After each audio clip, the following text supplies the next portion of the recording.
Okay, இன்றைக்கி நம்ம என்ன செய்ய போகிறோம் பார்த்தீங்கன்னா, நம்ம சேனலில் இன்றைக்கி சிக்கன் வடி பிரியாணி செய்ய போகிறோம். அது எப்படி செய்கிறோம், ஏது செய்கிறங்கிறத நம்ம வீடியோக்குள்ளே போய் பார்க்கலாம். வாங்க வீடியோக்குள்ளே போகலாம். நம்ம ஒய்ஃப் தான் செய்கிறாங்க. வாங்க நம்ம முதல்ல அடுப்பு பற்ற வச்சுக்கலாம். பாருங்கள், இந்த நம்ம பெரிய அடுப்பில் வச்சு பற்ற வச்சுக்கலாம். முதல்ல அடுப்பு பற்ற வச்சுட்டு ஒரு குண்டா வச்சுக்கலாம். இந்த மாதிரி பெரிய குண்டா ஒன்று வச்சுக்கோங்க. மாதிரி பெரிய குண்டை வச்சுட்டு நம்ம பிரியாணி செய்ய ஆரம்பிக்கலாம். என்றைக்குமே ஒரு 2 கிலோ அளவுக்கு பிரியாணி செய்கிறதுக்கு ஒரு குண்டை வச்சுக்கோங்க. 1 கிலோவாக இருக்கட்டும், அதுக்கு நீங்கள் 2 கிலோ 3 கிலோ வர மாதிரி ஒரு பிரியாணி குண்டை வச்சு செய்யுங்க. சின்னதாக செஞ்சிங்கன்னா உங்களுக்கு கலக்கறக்கெலாம் கஷ்டமாயிரும். பிரியாணி கரெக்டாக பிடிக்கும். அப்புறம் உங்களுக்கு 10 பத்தாமல் போயிடும் குண்டா. அதனால் இந்த அளவு குண்டை வச்சு செய்யுங்க. இப்போ நல்லா சட்டி காயிட்டோம். காஞ்சதுக்கப்புறம் நம்ம எண்ணெய் ஊற்றிக்கலாம். மக்களே, இப்போ நம்ம கோல்டு வினர் தான் ஊற்றுறோம். நம்ம கோல்டு வினர் வந்து ஒரு 200 ml ஊற்றிக்கலாம். போதும். 1 கிலோக்கு 200 ml ஊற்றிக்குங்க. ஓகேவா? இப்போ வந்து நம்ம வெங்காயத்தை போட்டுக்கலாம். சூடாகணும்னு அவசியம் இல்லை, நம்ம வெங்காயத்தை போட்டுக்கலாம், ஒன்றும் பிரச்சனை இல்லை. இப்போ நம்ம வெட்டி வச்ச பெரிய வெங்காயத்தை போட்டுக்கலாம். மக்களே, இப்போ வந்து பார்த்திங்கன்னா நம்ம பெரிய வெங்காயம் வந்து ஒரு 400 கிராம் பெரிய வெங்காயம் போட்டுக்கிறோம். 1 கிலோக்கு 400 கிராம். ஓகே, நல்லா சன்னமாக அரிஞ்சு நீளமாக அரிஞ்சு போட்டுக்குங்க. அப்போ தான் நல்லாயிருக்கும் பிரியாணிக்கு. பார்த்துக்குங்க. இப்போ இந்த வெங்காயம் வந்து நல்லா பொன்னிறமாக வேகணும். நம்ம எவ்வளோ பொன்னிறம் வணக்கிறோமோ அந்த அளவுக்கு பிரியாணி கெடாமல் நல்லாயிருக்கும். ரொம்ப நாள் பிரியாணி வந்து பார்த்திங்கன்னா அடுத்த நாள் கூட வச்சு சாப்பிட்லாம், அந்தளவு கெடாமல் இருக்கும். ஆனால் நீங்கள் பொன்னிறமாக வறுத்தா தான் நல்லாயிருக்கும். அந்த வெங்காயம் நீங்கள் வணக்காம விட்டிங்கன்னா அப்புறம் பிரியாணி வந்து சீக்கிரம் கெட்டு போகும். அதனால் நீங்கள் வந்து வெங்காயம் கொஞ்சம் முடிஞ்ச அளவு நல்லா பொன்னிறம் வணக்கிக்கிங்க. ஓகே, இப்போ இது வணங்குறதுக்குள்ளே நம்ம ஸ்பைசஸ்லாம் போட்டுக்கலாம். நம்ம மசாலா ஸ்பைசஸ்லாம் கொஞ்சம் போட்டுக்கலாம். ஸ்பைசஸ் வந்து எவ்வளோ என்னங்கிறது உங்களுக்கு நான் சொல்கிறேன், பாருங்கள். எதாக இருந்தாலும் நான் செய்யும் போதே உங்களுக்கு அளவு சொல்லிடுறேன். நீங்கள் பார்த்து உங்கள் வீட்டில் நீங்களும் செஞ்சு ட்ரை பண்ணி பாருங்கள். பிரியாணிங்கிறது ஒரு சிம்பிளான ஒரு டிஷ்ஷு தான், ரொம்ப கஷ்டமெலாம் கிடையாது. பிரியாணி வந்து யார் வேணாலும் செய்யலாம். ஆனால் பிரியாணிங்கிறது வந்து ஈஸியான பொருள் தான். ஆனால் செய்கிறது வந்து கரெக்டாக செஞ்சால் பிரியாணி. ஆனால் பிரியாணி கரெக்டாக செய்யாதவங்களுக்கு அது பிரியாணி இல்லை, அது வந்து வேறு மாதிரி தான் இருக்கும். அதனால் கரெக்டாக செய்யுங்க, அளவு கரெக்டாக போட்டு கரெக்டாக பண்ணுங்கள். ஓகே, இப்போ நம்ம பட்டை வந்து ஒரு 10 கிராம் அளவுக்கு பட்டையை போட்டுக்கலாம். பாருங்கள், பட்டை வந்து ஒரு 10 கிராம் அளவுக்கு போட்டிருக்கிறோம். ஏன்னா பட்டை வந்து ரொம்பவும் போடக்கூடாது. ரொம்பவும் போட்டால் அதே உங்களுக்கு காரமாக இருக்கும். அதுவும் இல்லாமல் ரொம்ப உங்களுக்கு பீசஸ் அதிகமாக இருக்கிற மாதிரி இருக்கும். அதனால் அளவாக போட்டுக்குங்க, 10 கிராம் எல்லாமே. அடுத்து வந்து பார்த்திங்கன்னா கிராம்பு ஒரு 12 பீஸ் போட்டுக்குங்க. அது ஒரு 10 கிராம் அளவுக்கு போட்டுக்குங்க. பீஸ் கணக்காக சொல்லணும்னா ஒரு 12 பீஸ் போட்டுக்குங்க. 12ங்கிறது ஒரு 10 கூட போட்டுக்குங்க. அடுத்து வந்து பார்த்திங்கன்னா கல்பாசி ஒரு 5 கிராம் போட்டுங்க, போதும். ரொம்பலாம் வேண்டாம். கல்பாசிங்கிறது ஒரு 5 கிராம் போட்டால் போதும். பாருங்கள், போட்டிருக்காங்க, தெரியுதான்னு தெரில உங்களுக்கு. பிரியாணி வந்து யார் வேணால் செய்யலாம் மக்களே. இது வந்து நீ ஒரு தொழிலாக கூட எடுத்து செய்யலாம். இந்த மாதிரி நீங்களும் கற்றுக்கலாம். நானே வந்து பார்த்திங்கன்னா ஓப்பனாக சொல்லப்போனால் நானே யூடியூப்பில் பார்த்தா கற்றுக்கிட்டேன். உங்கள்கிட்ட சொல்கிறதுக்கு என்ன இருக்குது. அடுத்தது மராட்டிய மொக்கு வந்து ஒரு 10 கிராம் போட்டிருக்குறோம், பாருங்கள். அடுத்து வந்து பார்த்திங்கன்னா இந்த ஏலக்காய் வந்து இந்த மாதிரி தட்டி நல்லா நுணுக்கி போடுங்க. அப்போ தான் நல்லா வாசமாக இருக்கும். நீங்கள் அப்படியே போட்டிங்கன்னா சுத்தமாக எசன்ஸ் கூட இறங்காது. அடுத்து வந்து பார்த்திங்கன்னா அன்னாச்சி பூ வந்து ஒரு 5 பீஸ் போட்டுங்க. 5 பீஸோ 4 பீஸோ போட்டுங்க. 4 பீஸ் போட்டுக்குங்க. அது ஒரு 5 கிராம் போட்டால் போதும், ரொம்ப வேண்டாம்.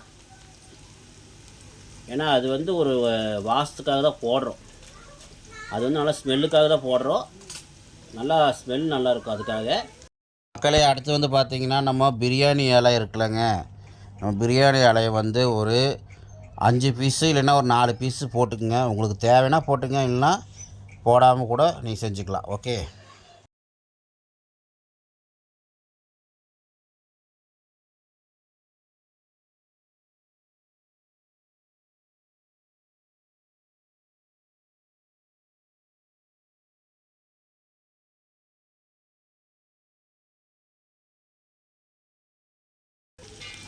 இப்போ வந்து பார்த்தீங்கன்னா நல்லா வணக்குங்க. இப்போ வந்து பார்த்தீங்கன்னா ஈஸியாக வெங்காயம் வணங்கினா தான் பிரியாணி நல்லா டேஸ்ட்டாக எப்படி பாருங்க.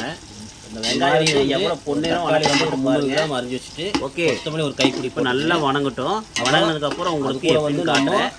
ஏன்னா வணங்குறதே காட்டினா உங்களுக்கு போர் அடிக்க ஆரம்பிச்சிடும். ஒரு ஸ்பூன் வணங்கினதுக்கப்புறம் காட்டுறேன். டக்குன்னு வீடியோ முடிக்கிட்டு வரலாம். ஒரு ஸ்பூன் அளவுக்கு போட்டுங்க. அதுக்கப்புறம் பார்த்தீங்கன்னா நம்ம தயிர் வந்து ஒரு பேக்கெட்டுங்கிறது 200 ml தயிர் பேக்கெட்டு அளவு. அந்த தயிர் வந்து உள்ளே ஊற்றிக்குங்க. ஒரு குண்டால ஊற்றிட்டிங்கன்னா உங்களுக்கு ஈஸியாக இருக்கும். எங்கிட்ட குண்டா வந்து எடுக்கிறதுக்கு சிரமமாக இருக்கிறனால நாங்கள் வந்து இதிலே செய்கிறோம் பாருங்கள். இப்போ போட்டாச்சு. கல்லுப்பு வந்து ஒரு கைப்பிடி அளவு போட்டுக்கோங்க. புதினா வந்து ஒரு கைப்பிடி போட்டால் போதும்.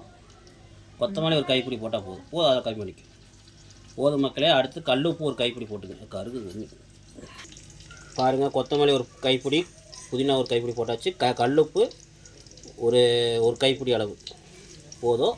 வேணுங்கிற அளவு நம்ம போட்டுக்கலாம் அடுத்தது. ஓகே அவ்வளோதான் மக்களே. இது அப்படியே பார்த்தீங்கன்னா இதெல்லாம் ரெடியாக எடுத்து வச்சுக்கோங்க. ஓகே இப்போ இது ரெடியாக இருக்கிறப்போ நம்ம அதுக்கு முன்னாடி நம்ம வெங்காயம் எவ்வளோ அழகாக வெந்திருக்குதுன்னு மட்டும் பாருங்கள். பார்த்தீங்கன்னா வெங்காயம் வந்து இந்த அளவு நல்லா பொன்னிறமாக வேகணும் பாருங்கள். அதாவது பொன்னிறமாக வெந்தால் தான் நல்லாயிருக்கும். பிரியாணி கெடாது. இங்கே பாருங்க கருகின மாதிரி இருக்கும் உங்களுக்கு பார்க்குறக்கு. இல்லை மக்களே அந்தளவு ரோஸ்ட் மாதிரி வறுத்துருக்கனால உங்களுக்கு அப்படி தெரியுது பாருங்கள். இந்த அளவு பிரியாணிக்கு நல்லா வெந்தால் தான் பிரியாணி கெடாது. நம்ம இந்த சமயத்தில் நம்ம இஞ்சி பூண்டு பேஸ்ட்டு வந்து பாருங்கள் ஒரு 50 கிராம் இஞ்சி 50 கிராம் பூண்டு அவ்வளோதான் போட்டுக்கலாம். போட்டு நல்லா ஒரு கலக்கலாம். போட்டு ஒரு கலக்கி விட்டு நம்ம இந்த தட்டில் போட்டு வச்சுருந்த மசாலா எல்லாத்தையும் அப்படி கொட்டிக்கலாம். அவ்வளோதான் சிம்பிளாக வேலை முடிஞ்சுதா. நீங்கள் ஒவ்வொன்றா போட்டுக்கிறதுக்கு இந்த மாதிரி போட்டிங்கன்னா உங்களுக்கு ஈஸியாக வேலை முடிஞ்சிடும். ஓகே நீங்கள் ஒரு குண்டால் இந்த மாதிரி மசாலா போட்டு வச்சிட்டிங்கன்னா ஈஸியாக டக்குன்னு எடுத்து கொட்டிக்கலாம். ஒரு பெரிய ஃபங்க்ஷனுக்கு செய்கிற மாதிரி இருந்தாலுமே இந்த மாதிரி டக்குன்னு நீங்கள் ஒரு குண்டால் போட்டு வச்சிட்டிங்கன்னா இந்த தயிர், புதினா, கொத்தமல்லி, தக்காளி, உப்பு, மிளகாத்தூள் இதெல்லாம் வந்து ஒரு குண்டாவில் போட்டு கொட்டி வச்சிட்டிங்கன்னா அளவு 1 கிலோக்கு இவ்வளோ அளவுக்கு நான் 1 கிலோக்கு எந்த அளவு உங்களுக்கு சொல்கிறேனோ அந்த அளவுக்கு நீங்கள் போட்டு நீங்கள் குண்டாவில் கொட்டி வச்சிட்டிங்கன்னா உங்களுக்கு டக்குன்னு எடுத்து போட்டு இந்த மாதிரி டக்குன்னு பிரியாணி செஞ்சிடலாம். ஓகே மக்களே இப்போ இது நல்லா கலரி விட்டுடலாம். கலரி விட்டு போட்டு அடுத்தது என்ன போடுறதுன்னு உங்களுக்கு காட்டுறேன். மக்களே பாருங்கள் எல்லாம் போட்டதுக்கப்புறம் எவ்வளோ நல்லா சுண்டி போயிடுச்சு பார்த்தீங்களா. தக்காளி வெங்காயம் எல்லாம் சுண்டிடுச்சு பார்த்தீங்களா. இந்த அடுப்பில் செஞ்சிங்கன்னா சீக்கிரமாக உங்களுக்கு பிரியாணி ஆயிரும். அதனால் இந்த அடுப்பில் செய்கிறேன் பாருங்கள். நீங்கள் வந்து மிளகாத்தூள் வந்து பார்த்தீங்கன்னா 1 ஸ்பூன் போட்டுங்க. சில மிளகாத்தூள் வந்து பார்த்தீங்கன்னா ஒவ்வொன்றும் ஒவ்வொரு மாதிரி கலர் கிடைக்கும். அதனால் ஒவ்வொன்றும் கம்மியாக கிடைக்கும், ஒவ்வொன்றும் அதிகமாக கிடைக்கும். நீங்கள் என்ன பண்ணுறீங்கன்னா 1.5 ஸ்பூன் கூட போட்டுக்கலாம் மிளகாத்தூள். தேவைன்னா உங்களுக்கு கலர் வேணுங்கிறதுக்காக 1.5 ஸ்பூன் கூட போட்டுக்கலாம். நான் வந்து இன்னொரு 1/2 ஸ்பூன் போட போகிறேன். ஏன்னா நாங்கள் பச்சை மிளகா போட மாட்டோம். எங்கள் குழந்தைங்களுக்கெல்லாம் காரம் இருக்கிறனால குழந்தைங்க காரம் சாப்பிட மாட்டாங்க. அதனால் பச்சை மிளகா நாங்கள் போட மாட்டோம். நீங்கள் வேணுன்னா பச்சை மிளகா நீளமான பச்சை மிளகா ஒரு 2-3 போட்டுக்குங்க. ஓகே நீங்கள் வேணுன்னா 3 நீளமான பச்சை மிளகா போட்டுக்குங்க. அப்படி உங்களுக்கு மிளகா போடாமே செய்யணும்னா காஷ்மீர் மிளகாத்தூள் வந்து பார்த்திங்கன்னா ஒரு 1/2 ஸ்பூன் போட்டுக்குங்க. சாதா மிளகாத்தூள் வந்து 1 ஸ்பூன் போட்டுக்குங்க. உங்களுக்கு சூப்பராக இருக்கும் கலர். ஓகே நம்ம வந்து பார்த்தீங்கன்னா தெரியும் நம்ம வந்து எந்த கலரும் போட மாட்டோம். வெறும் மிளகாத்தூள் தான் போட்டிருக்கிறோம். நீங்கள் பார்த்தாவே தெரியும். இதில் எப்படி உங்களுக்கு கலர் வருது, பிரியாணி கலர் எப்படி வருது மட்டும் பாருங்கள். ஓகே இப்போ நல்லா கிண்டிடுங்க. கிண்டி விட்டு போட்டு நம்ம ஒரு 1/2 ஸ்பூனு மிளகாத்தூள் போட்டுக்கலாம். இப்போ நாங்கள் மிளகாத்தூள் வந்து ஒரு 1/2 ஸ்பூன் போட்டுக்கிறோம். தேவைன்னா நீங்களும் 1/2 ஸ்பூன் போட்டுங்க. ஓகே மக்களே நாங்கள் ஒரு 1/2 ஸ்பூன் போட்ட அளவுக்கு நாங்கள் வந்து மிளகா போடாதனால 1/2 ஸ்பூன் போட்டிருக்கிறோம். நீங்கள் தேவைன்னா இன்னொரு 1/2 ஸ்பூன் போட்டுக்குங்க. மிளகா போடுற மாதிரி இருந்தால் ஒரு ஸ்பூன் போட்டுக்குங்க. அப்புறம் காரம் அதிகமாகிடும். ஏன்னா மிளகாவும் காரம், மிளகாத்தூளும் காரமாயிரும். பாருங்கள் பார்த்து போட்டுங்க. இதே மாதிரி உங்களுக்கு ஒரு நாள் மட்டனில் உங்களுக்கு சென்னை ஸ்டைல் பிரியாணி பண்ணி காட்டுறேன். மட்டனில் உங்களுக்கு சென்னை ஸ்டைல் பிரியாணி எப்படி செஞ்சு காட்டுறேன்னு மட்டும் பாருங்கள் ஒரு நாள். இதே பாசுமதி அரிசியில் கண்டிப்பாக ஒரு நாள் சென்னை ஸ்டைலில் உங்களுக்கு ஒரு பிரியாணி ரெடியாக வரப்போகுது. ஓகே, இப்போ வந்து மக்களே நம்ம இது நல்லா கிளறி விட்டுட்டோம். மக்களே இப்போ வந்து பார்த்தீங்கன்னா நல்லா கிளறி விட்டதுக்கப்புறம் பாருங்கள் மசாலா எப்படி இருக்குன்னு பாருங்கள்.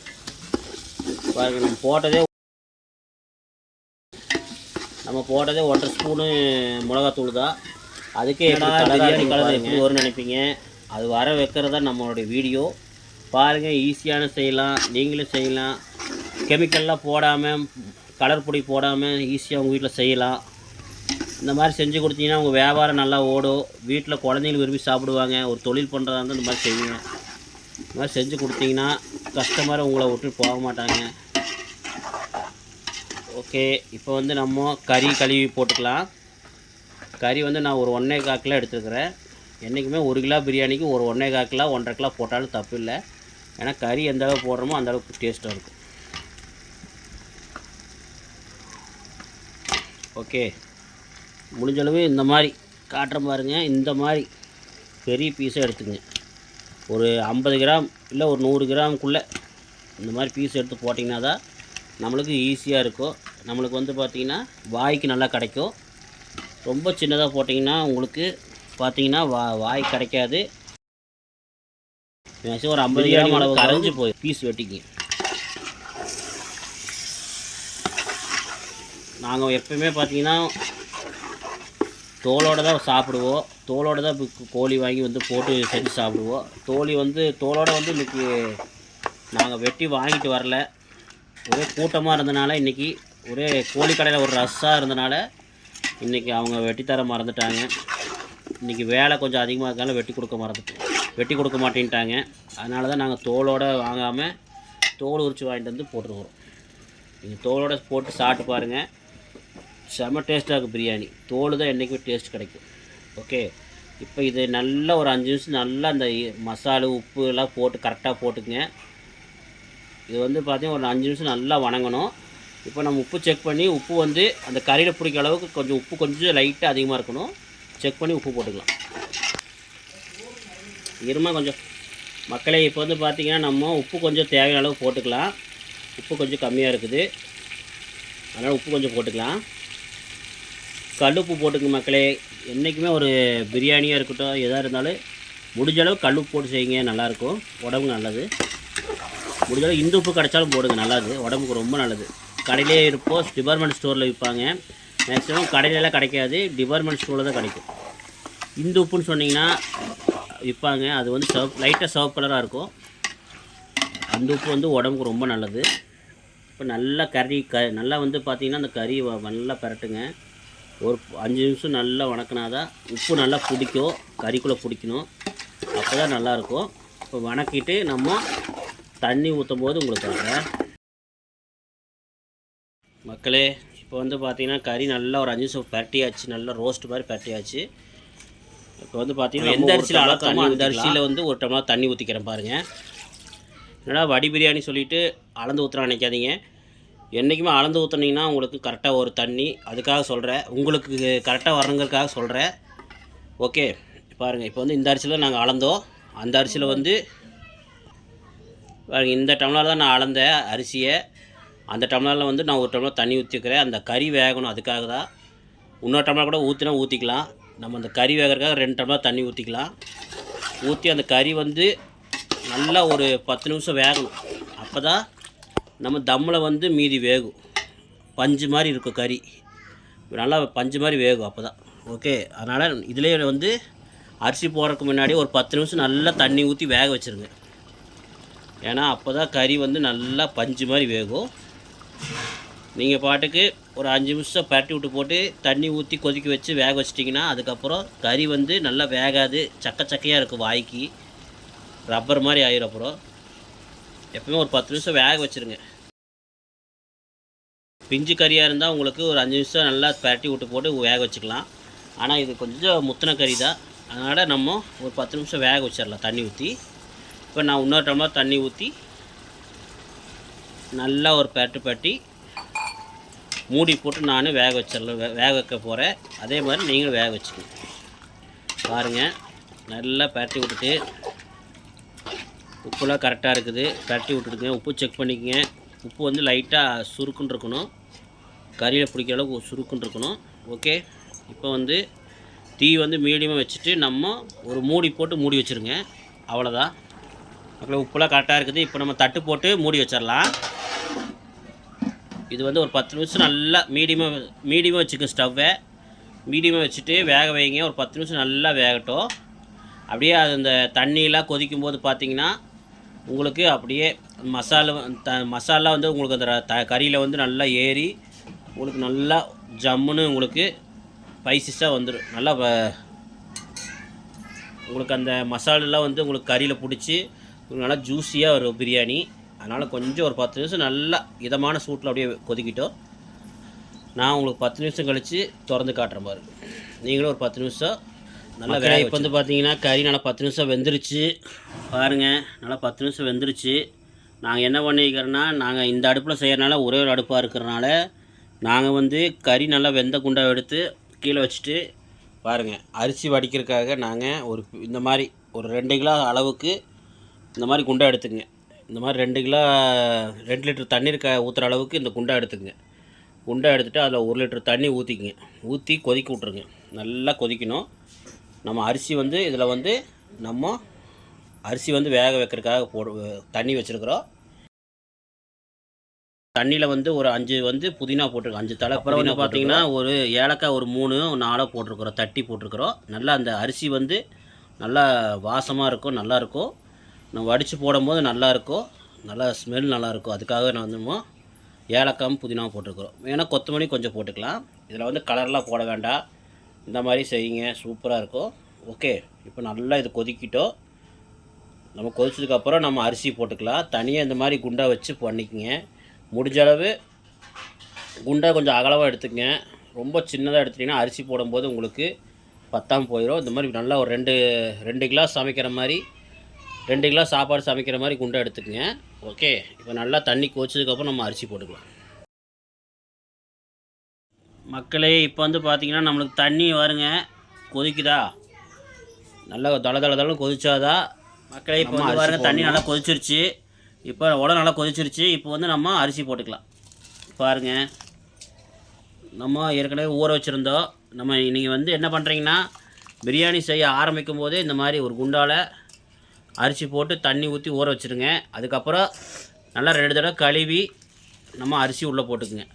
ஓகே, லைட்டாக ஊற வச்சிங்கன்னா தான் உங்களுக்கு அரிசி டக்குன்னு வேகும். பாருங்கள், அரிசி போட்டோன்னே நம்ம ஒரு 5 நிமிஷம்தான் டக்குன்னு எடுத்துடணும்.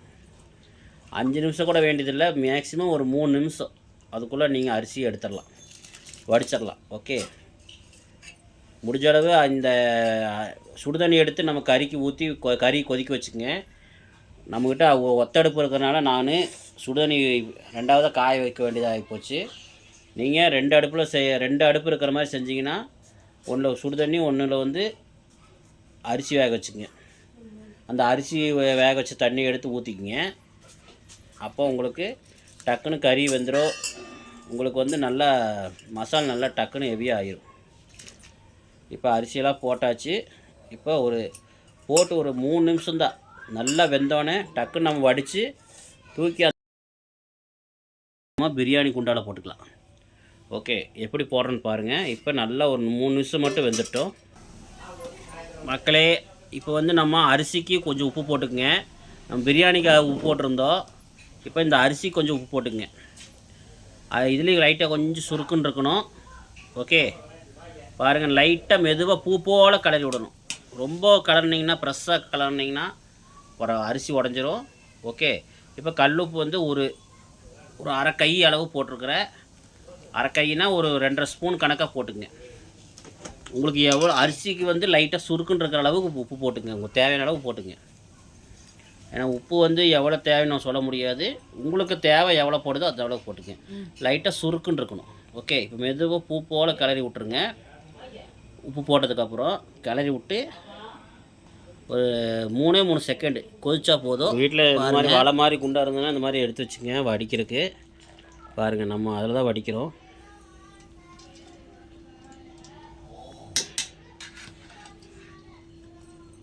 அது எப்படி பதம் நான் காட்டுறேன் பாருங்கள். இப்படி ஒரு அரிசி எடுத்து வச்சுக்கோங்க.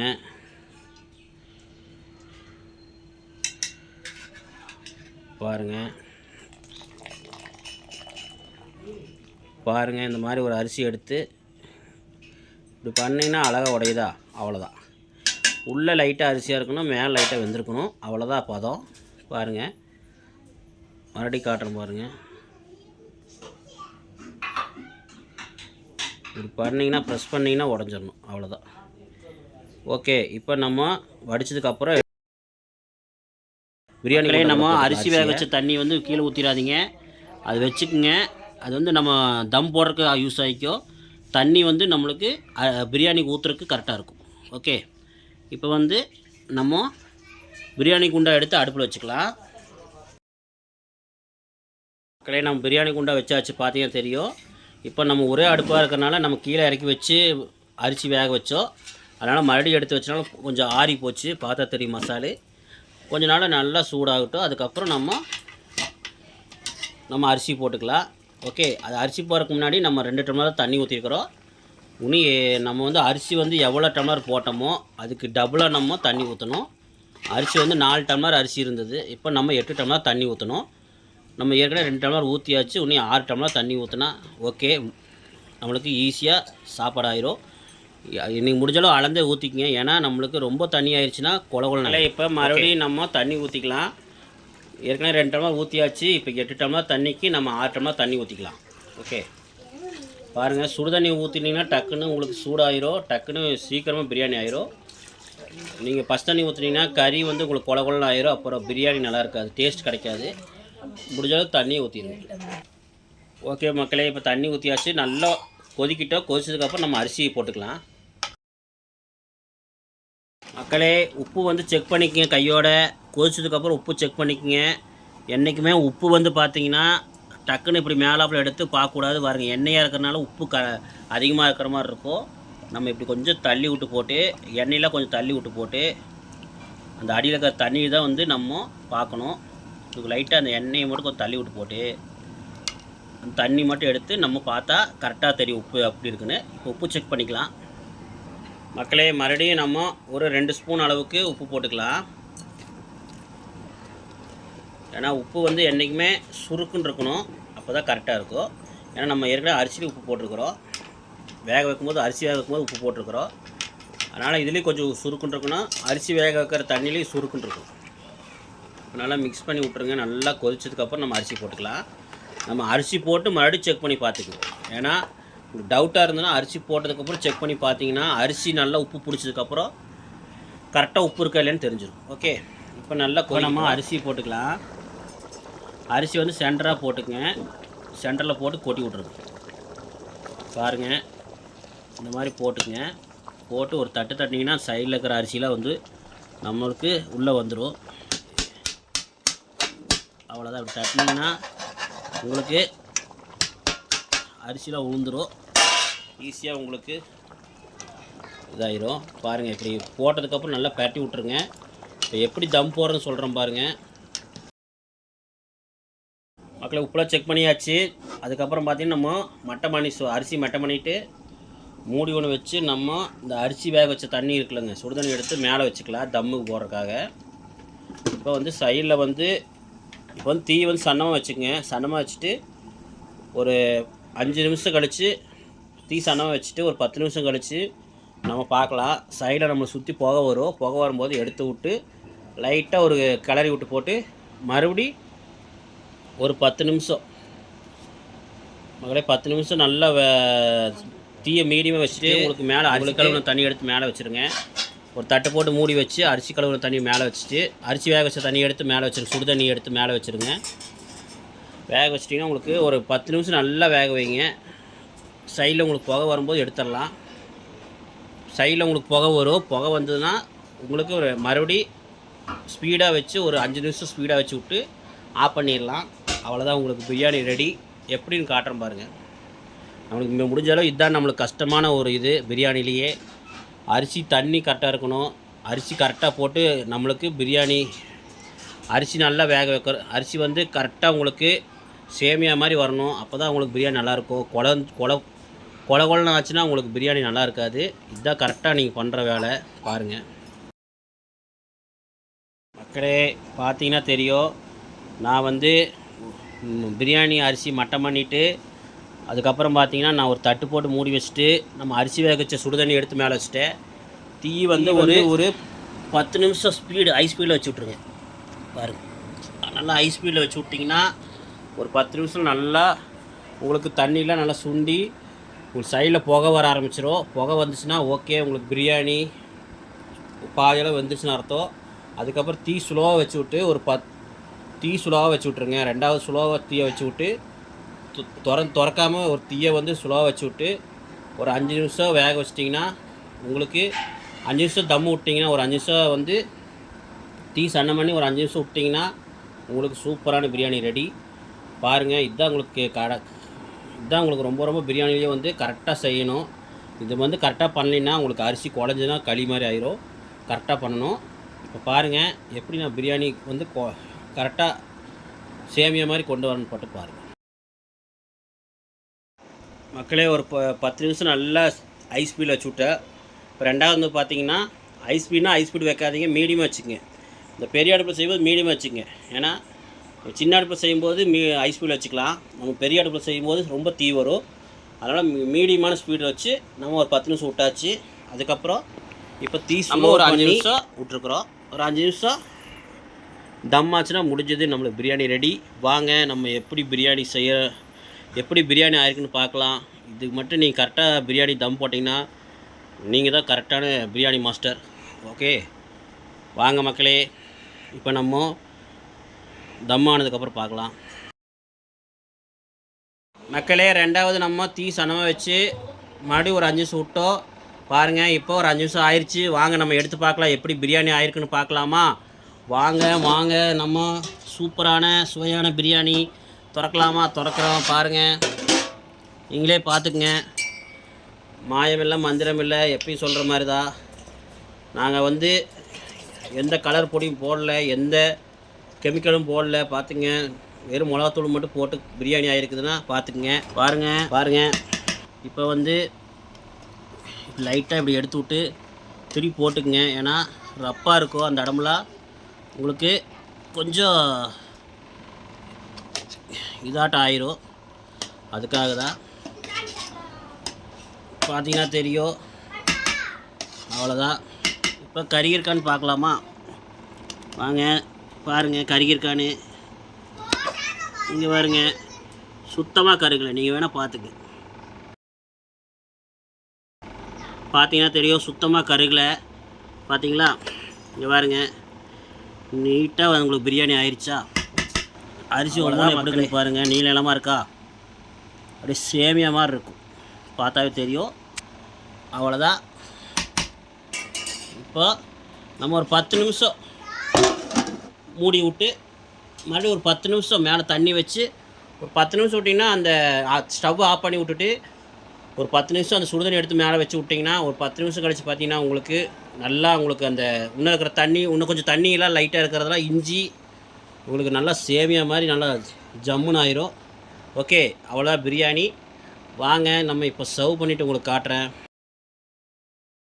மக்களே பாருங்கள், நம்மளுக்கு செமையான பிரியாணி ரெடி. இங்கே பாருங்கள் மக்களே, டேஸ்ட் அப்படியே ஜூஸி பிரியாணி மாதிரி இருக்குது மக்களே. நம்ப மாட்டீங்க. நல்ல கறியில் இங்கே பாருங்கள், நல்ல கறியில் ஊறி நல்லா மசாலா ஊறி நல்லா நம்ம கொதிக்க வச்சோம்ல 10 நிமிஷம் நல்லா கொதிக்க வச்சனால இங்கே பாருங்கள் கறியே கலர் மாதிரி இருக்குது. பார்த்தீங்களா? இங்கே பாருங்கள் கறி எந்த அளவு வெந்திருக்குன்னு காட்டுறேன் பாருங்கள். ஆஹா, இங்கே பாருங்கள் மக்களே, நல்லா உள்ள வரைக்கும் ஜூஸ் இறங்கியிருக்குது. ஆஹா பாருங்கள். அடுத்தது நம்ம பிரியாணி பாருங்கள், பூ போல் இருக்குது மக்களே. அரிசி நல்லா ஜம்முன்னு வந்துருச்சு. இந்த மாதிரி நீங்கள் அளவு கரெக்டாக பண்ணிங்கன்னா சூப்பராக இருக்கும். வாங்க நம்ம சாப்பிட்டு பார்த்து சொல்கிறேன். இப்போ நமக்கு 2 துண்டு கறி எடுத்து பிரியாணியில் வச்சுக்கலாம். வச்சு வாங்க சாப்பிட்டு பார்க்கலாம் எப்படி இருக்குன்னு. வாங்க மக்களே சாப்பிட்டு பார்க்கலாம்.